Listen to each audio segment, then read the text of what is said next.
The secret to my success was learning what I didn't know. You see, the key to getting good at anything is getting some form of external feedback or some form of internal feedback or getting external ideas and then implementing them on your own. And I found the best way to do that is with reading, finding feedback or new ideas from external sources, both in my skill at Overwatch, coaching, leadership, learning, but also just simply at evaluating how I approach goal setting and improvement at everything and anything that I do, whether it's Overwatch related or not. I'm a voracious reader, and after reading over 100 coaching, learning, self-help, psychology, and so on books, these are some of the best I've found yet. I have another 50 plus on the list that I've bought and have not bought as well. Highly recommend thriftbooks.com. It's where I'm able to save a lot of money on these, and I'll update this list, I'm sure, in the future. It's just a broad category of books. So stay to the end while I give my best personal recommendation, depending on whether you're trying to be a good Overwatch player, a better coach, a better leader, or just a wiser person in general. Before we get into the tier list here, I want to read one quote from one of my favorite books, The Book of Five Rings by Miyamoto Musashi, who my first cat was actually named after. And it says, "It is hard to understand this mind just by reading books. It is hard to understand this mind by reading books. This is a path hard to reach by listening to sermons. Those who have realized the mind at heart are rare." And basically the idea is that simply reading something alone doesn't mean that you fully understand it. You actually have to apply it. You have to contemplate. And I think that if nothing else that you learn from this is that I hope that you get recommendations of books that you can then read, but more importantly, books and ideas that you will then read and then not just keep reading, but that you'll actually contemplate on and that you'll actually apply in your own life. It does you no good to have a bunch of influx of new ideas that you don't actually implement in your own life. And I think that's going to be the key thing here is finding books and ideas that you're able to do that and then actually doing those things. So what I'm going to do is I'm going to go through my coaching and leadership books. I've got a little fun section there at the end, which we'll get to. And then I'm going to show you guys my tier list of exactly how I rank these books. So we'll start off with the Book of Five Rings here. This is by Miyamoto Musashi. He's a 16th century samurai. A guy who went into a lot of duels. And frankly, I found this book very boring, at least at the very start. It's not long. This one is right about 100 pages here. And I was like, man, this book is overrated. And then I got to some of the combat sections. And for Overwatch specifically, I found this one extremely useful. There's a lot of really good advice about how to approach combat, the psychology of combat. And frankly, many of you guys have heard of Sun Tzu, The Art of War. I've read that one as well. I enjoyed it. Thought there was a lot of good feedback. I thought this one was better. But this one goes beyond that. This one actually spent a lot of time discussing the psychology of improvement, self-awareness, self-composure, and going beyond combat. And I found it to be remarkably pertinent outside of Overwatch and just approaching life in general. And the second half of the book, frankly, was some of the most densely impactful stuff that I have read on any book, psychology or otherwise. So I really, really like this book. Big surprise for me. Gets the thumbs up for me. And by the way, I have read so many great books. These are really, I would say, the best, the ones that I want to keep around to read again. So there's a lot of books that may or may not be in this list. It's not that they're not good. They're just maybe they weren't good enough for me to keep and read again, or maybe I just haven't read them yet. Let me know what you guys think in the comments. The second one is Bill Walsh. This is going to be one of, I'm going to call the golden three for me in terms of coaches that I really, really look up to.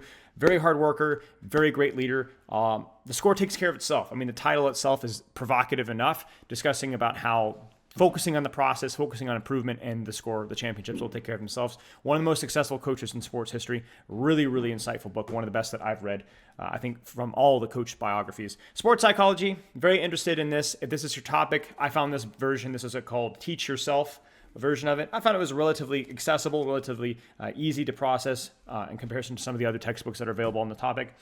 Not amazing, but it did the job quite well, and there was a lot of interesting concepts. Now, I want to jump ahead here to the Inner Book of Tennis, because I know you guys are going to be asking me about this one, and it is on the list. I think this is a great book. However, I actually think this book is a little bit outdated. There's some topics that I think were better well explained in a newer version called Mind Without Mind by Merritt Komar. This was written in the 70s, and for its time, it was absolutely earth-shattering.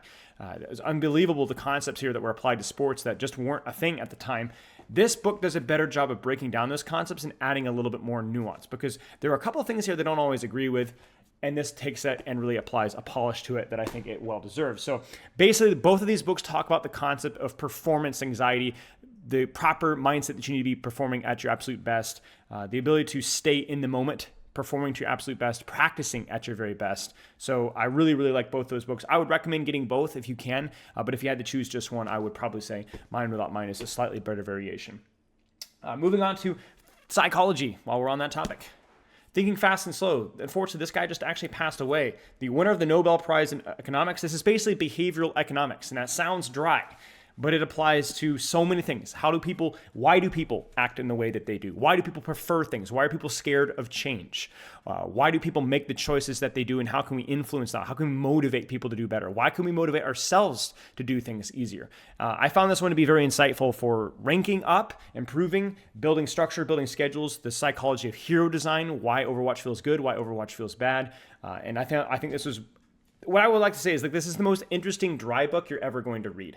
This is a long book, but it went by honestly in a flash, and I found a lot of the more complicated concepts actually relatively understandable and remarkably communicated well. So the guys can write really well because he's able to take these complicated esoteric psychology subjects and break it down into really easy to understand concepts. And then also the end of each chapter has a little bit of a short summation of like, how can you apply this in your own life and evaluate your own biases. I really, really highly recommend this book. Chop Wood, Carry Water, a little bit corny in terms of its delivery. It's very simple, but you guys think about like those books where it's like 365 life lessons or like little daily tidbits. This is like, I would say, a better version of that, where it's actually really good psychology.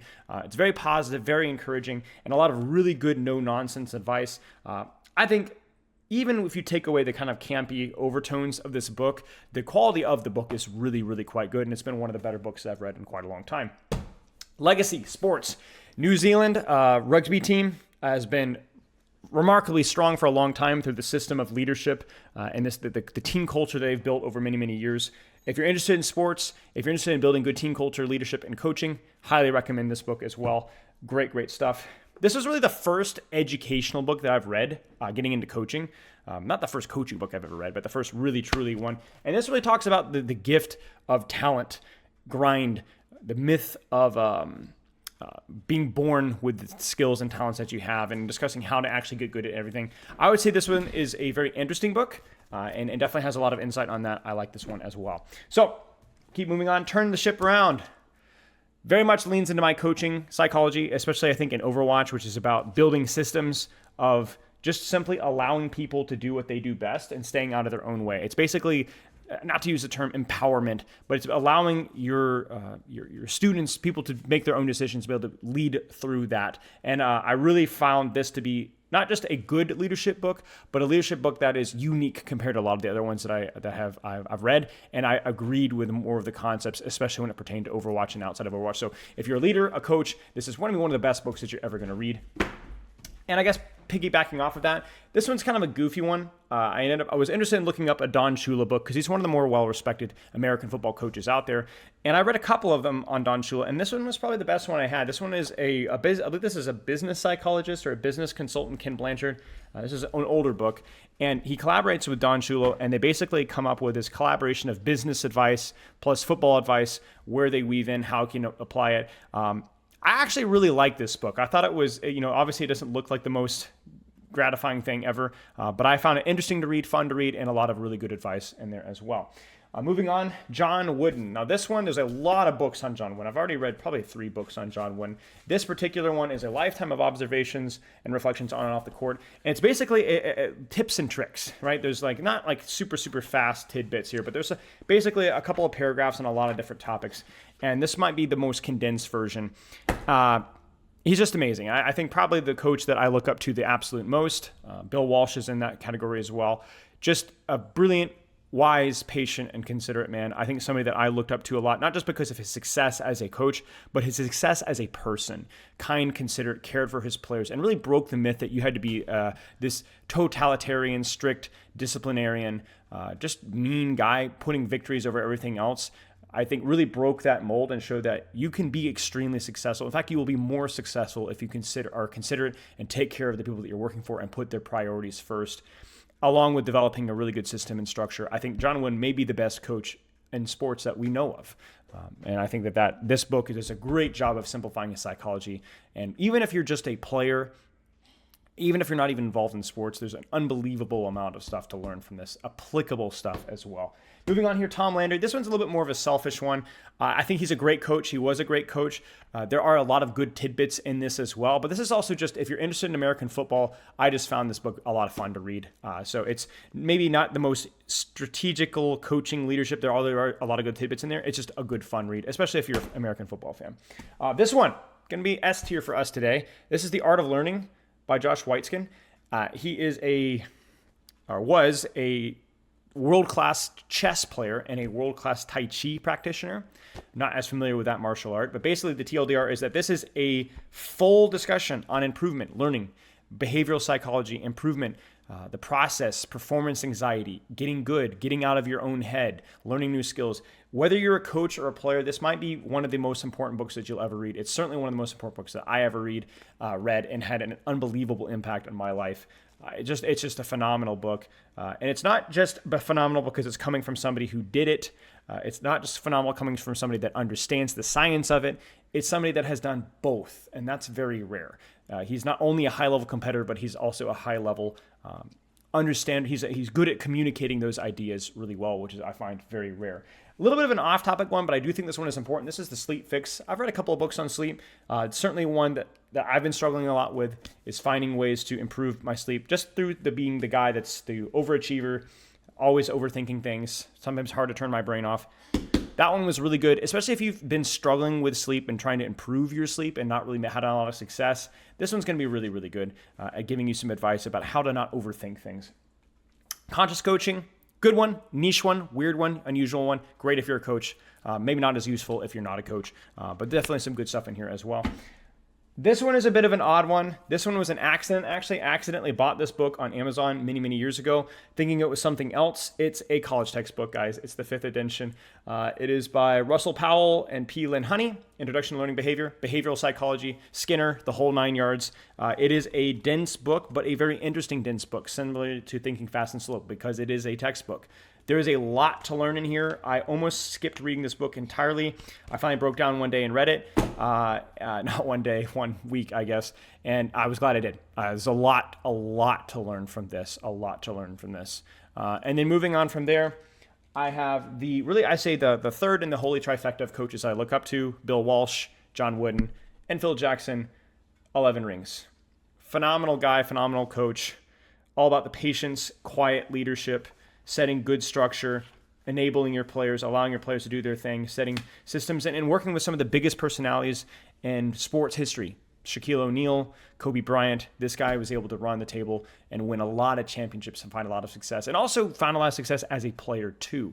That's the title 11 Rings. It's 11 championships this guy has. So very good book. Probably the best Phil Jackson book I've found so far. There are a couple others out there. Highly recommend anything by Phil Jackson. It's just great. And then two more, which will kind of pair together.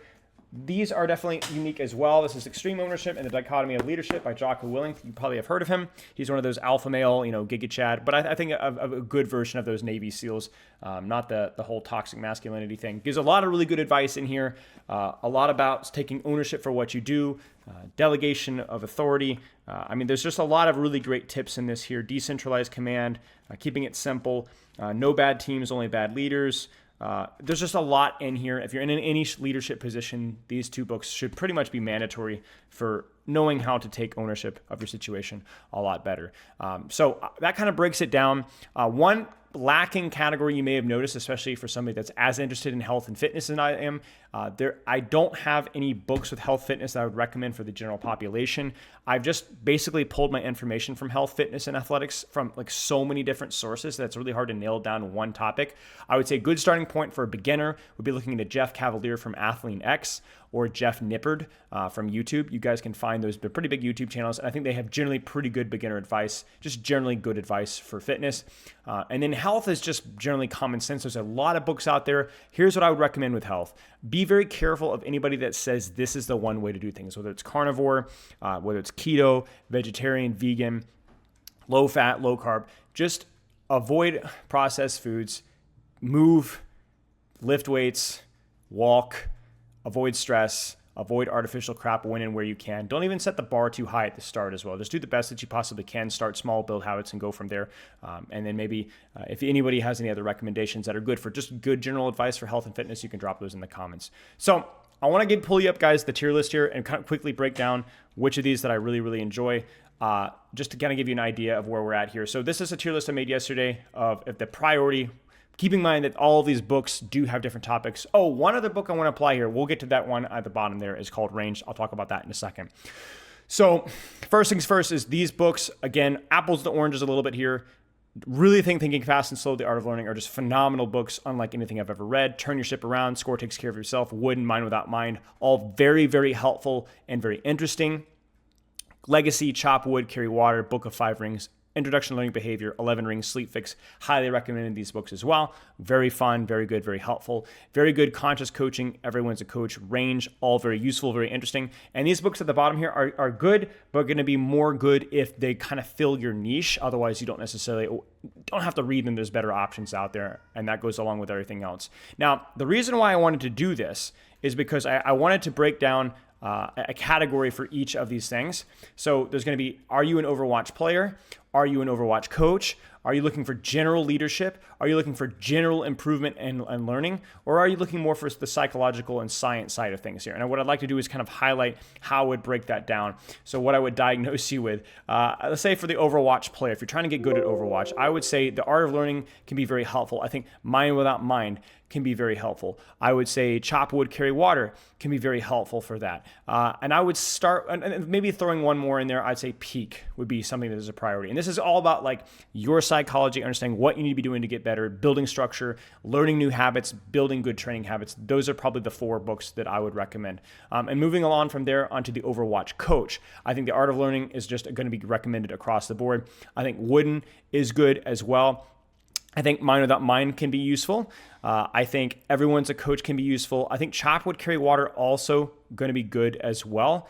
And then if you're team coaching here, I really think things like Extreme Ownership, Dichotomy of Leadership, I really think Bill Walsh, Score Takes Care of Himself, and 11 Rings can be very useful. I would say the Book of Five Rings can be useful if you're trying to understand Overwatch strategy or get new ideas for strategy as well. And if you're really leading a team, working with a team a long time, the Legacy All Blocks can talk about building a team culture as well as turning your ship around. So there's a lot more of an Overwatch coach topic that really expands the topics by a lot more if you're getting into Overwatch coaching. And keep in mind that I'm specifying here team coaching mostly. If you're individual coaching, probably just the Overwatch player book base would be fine. General leadership, I would still say Art of Learning could be useful, but maybe the top 2 are not as important. For general leadership, I think Turning Your Ship Around can be very useful. I think Wooden can be useful. I think Introduction to Learning Behavior may be useful, but 11 Rings also good. I think certainly these 2 at the bottom here can be very useful as well. And then Everyone's a Coach, probably going to be more of the general leadership advice as well. Moving on into general improvement and learning. If you're just trying to learn how to improve yourself, maybe you're not even playing Overwatch that much. How do I improve myself? I think these are Art of Learning is great. I would say, let's see here. I think Sleep Fix, very important book to read. I think Range falls in that category as well. I think maybe the Inner Game of Tennis or maybe Mind Without Mind can be useful too. And then probably Peak, the Science of Expertise. So these are just more general improvement and learning topics that will carry over into real life pretty much everywhere and everything that you do. And finally, this one is going to be more of like the psychology, just the science side of things. Certainly Thinking Fast and Slow is going to fall into that. Certainly the Art of Learning. Certainly Mind Without Mind. I would say also Chop Wood, Carry Water may be a good light version of that. Introduction to Learning Behavior for sure. Range, there's a lot of good psychology in here, a lot of good stuff to know. Even conscious coaching has some topics that might be worth looking into as well. So a lot of little things here. Generally, I would say Art of Learning are going to have a lot of carryover into a lot of other topics as well. Now, one thing I am going to do, and this is going to be really important, is I have gone through each of these books many, many times. And what I've done is I actually bookmarked using these sticky notes here. I actually have them saved up here. I have sticky notes. And what I'll do is I'll tab each page where I found something particularly insightful. And then what I do is I create a Google document, or I will create a Google document putting those notes down. Right now they're open, they're Word documents on my computer. So I'm gonna try and get a Google document started where I have each book's notes, and I'm gonna be linking that in the description and have it in the pinned comments. So if you wanna see my particular notes for any of these topics, you can go check out that Google Doc and find some of them. I don't know if the spelling or the punctuation is going to be all that great. The spelling should be fine. But you'll be able to go through and at least copy some of the notes from there. So if you're just looking for some tips or tricks, that's a good way to do things. And remember, keep in mind that actually applying that stuff is going to be the most important thing. Finally, I kind of want to finish off today's book review with something fun. Nonfiction, people will talk to you, only read nonfiction. No, I read just as much fiction. Not going to be going over all the fiction that I read because a lot of it, it's hard to find good fiction for sure. It takes a lot of like external recommendations, Reddit, searching, because of fiction, there's just so much of it, and you can't really like read the back of the book and be like, that looks like an interesting topic, let's read it. Sometimes it's kind of hard to differentiate. I will start with this one. This is by Howard Pyle, Men of Iron. I generally just recommend Howard Pyle's stuff. He was a writer back in the 19th century, and he just did a lot of old translations of King Arthur, Robin Hood, and then wrote a few of his own stuff. Basically, it's historical fiction. Really, really enjoyable books. If that's your kind of stuff, if you're not as much into the Robin Hood, King Arthur stuff, then may not be your thing. The Great Brain. This is an old classic back in the day. Again, turn of the century. Basically written about a genius. It's a semi-fiction autobiography, or biography, I guess, of a genius brother that has a tendency to get into a whole lot of trouble. There's a long series, very fun, very entertaining. I would say mostly YA, but you know what, screw it. I read a lot of kids' books, guys. I have no shame. Speaking of kids' books, A.A. Milne and Winnie the Pooh. The House at Pooh Corner, the first one as well, is hilarious, very entertaining, very sweet, very fun. There's absolutely no shame. Love these books. Tintin. If you guys haven't read Tintin, back in the 30s, 40s, and 50s, I believe. Cartoons, comics, extremely entertaining, extremely funny. Highly recommend it. I got the full book set, actually, for Christmas from my brother. Really, really fun. Classics, Chronicles of Narnia. If you haven't read Chronicles of Narnia, you should. It's very entertaining, very fun, very sweet, very inspiring, and very emotional. A lot of great stories. Highly recommend, obviously, Lord of the Rings. And there's a lot of other classics out there that are great as well. Moving on to other classics, I recommend the complete set of Sherlock Holmes. I've been reading these since I was literally 8 or 9 years old. I've probably read every Sherlock Holmes stories at least 10 times. Love them. Super interesting, super engaging. There's really no movie or show copy of Sherlock Holmes that will ever do the real character from the books justice. He's just phenomenal. It's just such a phenomenally entertaining and great book series. And then a little bit of an offshoot here, but Louis L'Amour. You guys might know him. Some of you old folks might know him from, wrote a lot of Westerns back in the 50s, 60s, 70s, and 80s. Little Western short stories. Pretty formulaic from what I know. But this one's called The Walking Drum. And this one is it is a spin off of a medieval approach, but it's not about the European for once. It's actually about the Middle East. And it is not only a fascinating and very exciting, engaging adventure story that is well written, but there's a lot of interesting psychology in there as well. There's a lot of really deep topics that are touched on in this book. And I found it, honestly, maybe the best, most entertaining book I've read in the last 2 or 3 years. I'd never read Louis L'Amour before, found a recommendation, and just loved it. And finally, guys, you probably can see it in the background. Come on, guys. Who did not grow up reading these? If you missed out, in fact, I think this is my. Yeah, look at this, guys. Look at this. That was when I was 5 years old. I got this, and this was the late '90s, and oh my days, these books are just amazing. They're so fun. The environments are eerie almost. Look, it's missing pages. It's so old. But this is so much fun to do on your own. It's good, silly, nonsense, good fun. There's like little stories. There's all sorts of Easter eggs. Love these to death. I could not recommend them in more. Oh, and just for like a separate category here, if you guys are very interested, this is actually a Good and Evil. This is a comic book Bible. It's actually been it's drawn by one of the guys that did the Marvel comics way back in the day, and it's actually really well done, very interesting, very entertaining, and actually a pretty accurate representation as well. So I actually have a couple of extra of these lying around. So if you're interested in one of those for free, just message me on Discord. I actually have a couple lying around that I have too. I have like 4 or 5. I don't know why I have 4 or 5, but I'm giving those away if you guys want them. But if you don't want one, you can get them online as well, I'm sure. I don't really know where, but you can probably Google it. So anyway, that's all. Don't really have any other recommendations. Like I said, we'll try to update this book list with more nonfiction and maybe some fiction stuff moving forward. And yeah, guys, let me know if you have any missing books here that you think I missed out on. There are obviously a lot of books that I have read that aren't on the list. There's a lot of books on the list that I haven't read yet. There are so many self-help and coaching books out there. And so actually my standards have had to raise a little bit because there's so many that are almost a little bit redundant. So anyway, let me know what you guys think. Remember, apply what you learn. Apply what you learn.